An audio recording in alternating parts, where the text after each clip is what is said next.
Hello दोस्तों, इस video के अंदर हम section 46 to section 50 of negotiable instrument act को समझेंगे। सबसे पहले हम स्टार्ट करते हैं सेक्शन 46 को, और इससे पहले आप सेक्शन 13, 14, 15 को ज़रूर समझिएगा। अगर आपने वो नहीं समझा तो आप मेरी प्लेलिस्ट में जाके चेक कर सकते हैं नेगोशिएबल इंस्ट्रूमेंट की, वहाँ पे आपको वो ये सब सेक्शंस मिल जाएंगे। अब देखिए हम सेक्शन 46 को देखते हैं, जो बात करते हैं डिलीवरी के बारे में। द मेकिंग, एक्सेप्टेंस और एंडोर्समेंट, क्या क्या चीज़ें? मेकिंग, एक्सेप्टेंस और एंडोर्समेंट किसका? तीनों प्रकार के एनआई का, प्रॉमिसरी नोट का, बिल ऑफ एक्सचेंज का और चेक का। वो कंप्लीट हो जाता है कैसे? डिलीवरी से। क्या क्या चीज़ डिलीवरी से कंप्लीट होती है? मेकिंग, एक्सेप्टेंस या एंडोर्समेंट कंप्लीट हो जाती है किस चीज़ से? डिलीवरी से। अगर आपको मेकिंग को कंप्लीट करना है, एक्सेप्टेंस को कंप्लीट करना है या एंडोर्समेंट को कंप्लीट करना है, तो उसके लिए आपको डिलीवरी करनी पड़ेगी। अब ये जो डिलीवरी है ये कैसे होगी? या तो एक्चुअल होगी या फिर कंस्ट्रक्टिव होगी। अब एक्चुअल और कंस्ट्रक्टिव में क्या फ़र्क होता है? एक्चुअल मतलब कि जिसके साथ आप इमीडिएट रिलेशन के अंदर हो। जैसे अगर आपने प्रॉमिसरी नोट ए ने बी के लिए बनाया, तो ये दोनों क्या हैं? आपस में इमीडिएट रिलेशन के अंदर है। तो अगर ये इसको डिलीवरी दे देता है तो इसको हम एक्चुअल डिलीवरी बोलते हैं। लेकिन मान लीजिए बी ने अपना एक एजेंट रखा हुआ था सी नाम से, या किसी को ऑथोराइज कर रखा था इस चीज़ के लिए, तो अगर ए सी को डिलीवरी देता है तो ये कैसी डिलीवरी है? कंस्ट्रक्टिव डिलीवरी है। तो डिलीवरी किसी भी टाइप की हो सकती है, एक्चुअल भी हो सकती है, कंस्ट्रक्टिव भी हो सकती है। लेकिन डिलीवरी देते ही जो आपकी मेकिंग है, एक्सेप्टेंस है या एंडोर्समेंट है, ये क्या हो जाएगी? कंप्लीट हो जाएगी। यही बात इसने यहाँ बोली है। आगे बोलता है कि as between party standing in immediate relation. अब इमीडिएट रिलेशन मैंने आपको समझा दिया क्या होता है। Delivery to be effectual must be made by the party making. Delivery को इफेक्चुअल करने के लिए वो डिलीवरी किसके द्वारा की जानी चाहिए? जो व्यक्ति, जौन सी पार्टी ने उसको बनाया है या एक्सेप्ट किया या एंडोर्स किया है, तो उसी के द्वारा ये डिलीवरी होनी चाहिए इफेक्चुअल होने के लिए। इंडोर्सिंग द इंस्ट्रूमेंट और by a person authorize by him on in that behalf, या फिर वो व्यक्ति करे जिसको उसने ऑथोराइज कर रखा है। जैसे मान लीजिए ए ने बी के लिए प्रॉमिसरी नोट बनाया, तो बी जब इसको ये डिलीवरी देगा तो वो इफेक्चुअल होगी। या फिर ए ने मान लीजिए सी को ऑथोराइज कर रखा था कि मेरे बिहाफ पे डिलीवरी दे दे, तब भी ये इफेक्चुअल हो जाती। फिर बोल रहा है as between such parties and a holder of the instrument other than holder in due course, की जो जो पार्टीज हैं और जो होल्डर है, किसको छोड़ के? होल्डर इन ड्यू कोर्स को छोड़ के। It may be shown that the instrument was delivered conditionally, ये दिखाया जा सकता है कि ये जो इंस्ट्रूमेंट था ये कंडीशनली डिलीवर किया गया था।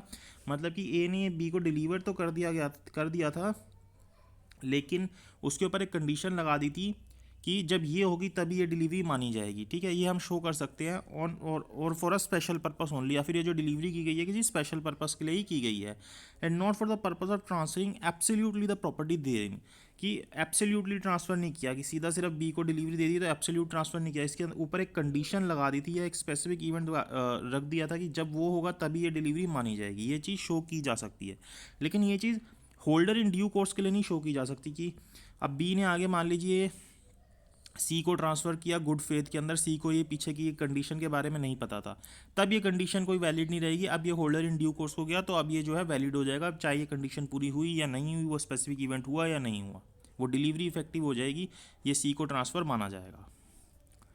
फिर आगे बोलता है a promissory note, bill of exchange और cheque payable to bearer is negotiable by delivery thereof. कौन से वाला? जो पेबल टू बियरर है वो कैसे नेगोशिएबल होगा? सिर्फ डिलीवरी से, अगर वो बियरर वाला है तो। और अगर वो ऑर्डर वाला है, पेबल कैसा है? ऑर्डर वाला है, तो फिर वो नेगोशिएट कैसे होगा? By endorsement and delivery. अगर वो बियरर वाला है तो सिर्फ आप डिलीवरी कर दीजिए, काम हो गया। लेकिन अगर वो ऑर्डर वाला है तो आपको साथ में एंडोर्समेंट भी करनी पड़ेगी। एंडोर्समेंट का मीनिंग ये भी हमने उन्हीं अपने प्रीवियस वाली वीडियोस के अंदर जहाँ पे हमने शुरू के सेक्शन समझे थे वहीं पे समझ रखा है, उनको ज़रूर देखिएगा, आपको बहुत ईजी तरीके से ये चीज़ें समझ आएंगी। ठीक है, सेक्शन 46 के अंदर ये चीज़ है। फिर सेक्शन 47 में आते हैं। सेक्शन 47 क्या बात करता है? निगोशिएशन बाय डिलीवरी की बात करता है। जो अभी आपने बात समझी, सेम बात यहाँ पे बता रहा है कि डिलीवरी से कैसे निगोशिएशन हो जाती है, ट्रांसफ़र हो जाता है। Subject to the provisions of section 58, section 58 के प्रोविजन को ध्यान में रखते हुए, जहाँ पे वो इलीगल ट्रांसफ़र वगैरह की बात कर रहा है, उसको भी हम आगे डिटेल में पढ़ेंगे सेक्शन 58 को। अब promissory note, bill of exchange और cheque payable to bearer is negotiable by delivery thereof. यही बात अभी आपको सेक्शन 46 के एंड में भी बताई कि जो बियरर वाला होगा वो कैसे नेगोशिएट हो सकता है, सिर्फ डिलीवरी से हो सकता है। लेकिन इसकी एक्सेप्शन दे रहा है, a promissory note, bill of exchange और cheque delivered on condition that it is not to take effect except in a certain event. जो बात वहाँ पे भी आपको बताई थी कि अगर वो डिलीवरी के साथ ये कंडीशन लगा दी कि ये सर्टेन इवेंट होने पे ही ये निगोशिएबल होगा, accept in the hands of holder for value without notice of the condition unless such event happens. तो जब तक वो इवेंट नहीं हो जाता तब तक ये नेगोशिएशन, ये ट्रांसफ़र नहीं माना जाएगा। लेकिन ये बात होल्डर इन ड्यू कोर्स के ऊपर एप्लीकेबल नहीं होगी।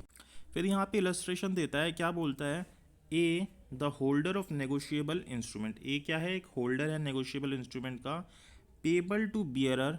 वो जो कैसा इंस्ट्रूमेंट को होल्ड कर रहा है, जो बियरर वाला है, पेबल टू बियरर है, जिसके हाथ में होगा उसको उसकी पेमेंट मिल जाएगी। Deliver it to B's agent to keep for B. अब बी को उसने देना था, लेकिन वो क्या करता है, जैसे सी अगर बी का एजेंट है वो उसको दे देता है कि इसको बी को दे दियो। The instrument has been negotiated. तो ये इंस्ट्रूमेंट क्या हो गया, नेगोशिएट हो गया। आगे बोलता है, एक और एग्जांपल देता है, A the holder of negotiable instrument payable to bearer. यहाँ पे भी ए एक इंस्ट्रूमेंट को होल्ड कर रहा है और वो इंस्ट्रूमेंट भी पेबल टू बियरर ही है, which is in the hand of A's banker, जो कि ए के बैंकर के हाथ में है। Who is at the time the banker of B, जो कि उस टाइम पे बी का बैंकर भी है। Direct the banker to transfer the instrument to B's credit in the banker's account with B. वो उसको डायरेक्शन देता है, बैंकर को कि to transfer the instrument to the B's account, B's credit, की वो बी के क्रेडिट में ट्रांसफर कर दे in the banker's account with B. The banker does so, और बैंकर ऐसा कर भी देता है, and accordingly now possesses the instrument as बीज एजेंट। और अब वो बी के एजेंट के तौर पर उस इंस्ट्रूमेंट को होल्ड करता है। The instrument has been negotiated and B has become the holder of it. अब बी जो है वो उसका होल्डर बन गया, क्योंकि वो जो इंस्ट्रूमेंट है वो निगोशिएट हो गया। इतनी सी बात यहाँ पे समझाई है। फिर आते हैं सेक्शन 48 के ऊपर, निगोशिएशन बाय एंडोर्समेंट। अभी निगोशिएशन बाय डिलीवरी समझा आपने, अब निगोशिएशन बाय एंडोर्समेंट क्या होता है। Subject to the provisions of section 58, जैसे पिछले सेक्शन के अंदर था। अब promissory note, bill of exchange और चेक, तीनों की बात हो रही है। पेबल टू ऑर्डर, कैसे वाला, जो पेबल हो ऑर्डर के ऊपर, ठीक है। यहाँ पे पेबल टू ऑर्डर होगा, पेबल टू बियरर नहीं होगा। Is negotiable by the holder by endorsement and delivery thereof. आपको डिलीवरी भी करनी पड़ेगी और जो होल्डर है उसको एंडोर्समेंट भी करनी पड़ेगी और डिलीवरी भी करनी पड़ेगी, तभी वो नेगोशिएट होगा, अदरवाइज वो नेगोशिएट नहीं होगा। तो ये बात इसने यहाँ पे बताई है सेक्शन 48 के अंदर।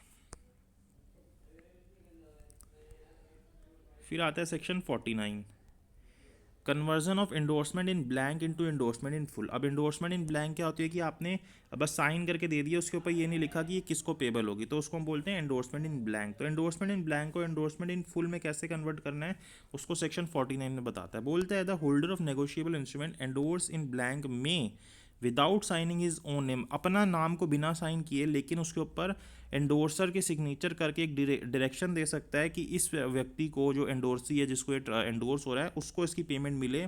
Convert the endorsement in blank into an endorsement in full. तो वो जो ब्लैंक की एंडोर्समेंट थी वो फुल के अंदर कन्वर्ट हो जाएगी। And the holder does not thereby incur the responsibility of an endorser. और अब उसके पास जो एंडोर्सर की रिस्पॉन्सिबिलिटी थी वो ख़त्म हो जाएगी। जैसे अगर आपको समझाऊँ, मान लीजिए ए ने बी को एक ये नेगोशिएबल इंस्ट्रूमेंट एंडोर्स किया, और ये ब्लैंक एंडोर्समेंट था, साइन करके बी को दे दिया था, ठीक है।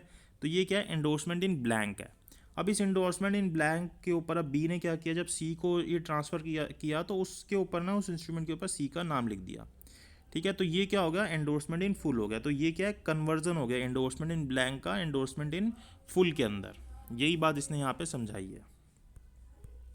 फिर आता है सेक्शन 50, जो हमने इस वीडियो के अंदर आखिरी सेक्शन समझना है, इफेक्ट ऑफ एंडोर्समेंट। अब अगर हम एंडोर्समेंट कर देते हैं तो इसका इफेक्ट क्या होता है। The endorsement of negotiable instrument followed by delivery. आपने क्या किया, जो एंडोर्समेंट करी उसके साथ आपने डिलीवरी भी कर दी। एंडोर्समेंट के साथ आपको डिलीवरी करना ज़रूरी है। By delivery transfers to the endorsee the property therein with the right of further negotiation. अब आपने अगर ये ए ने बी को नेगोशिएट किया, एंडोर्स करके प्लस डिलीवरी कर दी, तो बी के पास क्या राइट आ जाएगा कि उसको फर्दर निगोशिएट कर सकता है आगे किसी और व्यक्ति को। जैसे अगर उसको सी को इसको निगोशिएट करना है तो इसके पास ये राइट है। But the endorsement may by express words restrict or exclude such right. लेकिन अगर इस जैसे ए ने बी को दिया एंडोर्समेंट प्लस डिलीवरी करी, इसके ऊपर ये भी रिस्ट्रिक्ट कर दिया कि ये फर्दर ट्रांसफरेबल नहीं होगा, तो फिर ये राइट इसने ये राइट इसके ऊपर से छीन लिया। ऐसा किया जा सकता है। और मैं merely constitute the endorsee an agent to endorse the instrument or to receive its content for the endorser or for some other specified person, या फिर वो उसको अपना एजेंट भी बना सकता है कि सिर्फ तूने ये पेमेंट लेने के लिए तेरे को मैं ये दे रहा हूँ, उसके पेमेंट लेगा किसके, मेरे बिहाफ पे लेगा, ये बिल मेरा ही रहेगा अभी, या जो भी एन आई है ये मेरा ही रहेगा। तो ऐसा भी किया जा सकता है। तो ये इफेक्ट होते हैं किसके, एंडोर्समेंट के। एक तो राइट मिल जाता है, दूसरा उस राइट को आप रिस्ट्रिक्ट भी कर सकते हो। सो यहाँ पे हमने सेक्शन 46 से सेक्शन 50 समझा एन आई एक्ट का। आई होप आपको समझ आया। अगर आपको कोई डाउट हो तो कमेंट बॉक्स में कमेंट कीजिएगा, वीडियो को लाइक कीजिएगा, शेयर कीजिएगा और चैनल को सब्सक्राइब ज़रूर कीजिएगा।